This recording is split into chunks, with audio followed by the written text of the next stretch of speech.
Assalamualaikum warahmatullahi wabarakatuh. Perkenalkan, nama saya Sarah Safira Anjali. Saya dari Prodi PAI akan menyampaikan materi mengenai standar baik dan buruk dalam Islam. Dalam perspektif Islam, konsep baik yang disebut al-khair atau al-ma'ruf serta konsep buruk atau asyair dan al-munkar bukanlah sekedar hasil kesepakatan sosial atau persepsi subjektif manusia semata. Standar ini berlandaskan pada pondasi wahyu yang bersifat absolut namun tetap aplikatif dalam kehidupan kita. Al-Quran menetapkan Allah SWT sebagai pembuatan syariat atau Al-Hakim, sehingga standar kebaikan utama adalah apa yang ditetapkan olehnya.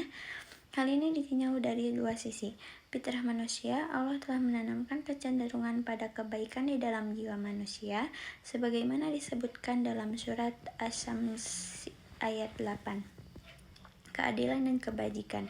Kebaikan didefinisikan melalui pemerintah untuk berlaku adil dan insaf serta menjauhi segala bentuk kekejian sesuai surat An-Nahl ayat 90. Rasulullah SAW berfungsi sebagai penjelasan dan teladan praktis dari nilai-nilai Al-Quran tersebut. Beliau memberikan dua indikator penting. Ketenangan jiwa secara psikologis, kebaikan adalah akhlak yang baik, sedangkan dosa atau keburukan adalah apa yang terasa mengganjal di dalam dada.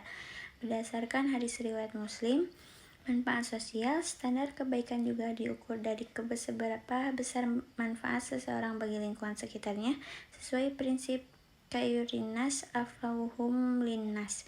Para ulama mendiskusikan perihal baik dan buruk atau al-husnu wal qubhu tiga aliran besar aliran syariat, bahwa baik dan buruk sepenuhnya ditentukan oleh syariat, di mana akal tidak bisa menentukan hukum tanpa wahyu. Aliran Mu'tazilah berpendapat bahwa akal manusia memiliki kemampuan mandiri untuk mengetahui nilai baik dan buruk secara objektif bahkan sebelum wahyu turun. Aliran Maturidiyah berada di tengah, akal bisa mengetahui kebaikan secara umum, namun kepastian hukum terkait pahala dan dosa tetap di tangan syariat. Indikator masalah. Untuk memudahkan implementasinya, ulama merumuskan bahwa sesuatu dianggap baik jika mampu menjaga 5 hal pokok yang disebut ad-daruriyat: penjagaan agama, penjagaan jiwa, penjagaan akal, penjagaan keturunan, penjagaan harta. Sebagai kesimpulan, standar baik dan buruk dalam Islam adalah integrasi antara wahyu sebagai kompas utama, akal sebagai alat pemaham, dan fitrah sebagai penerima sinyal kebenaran.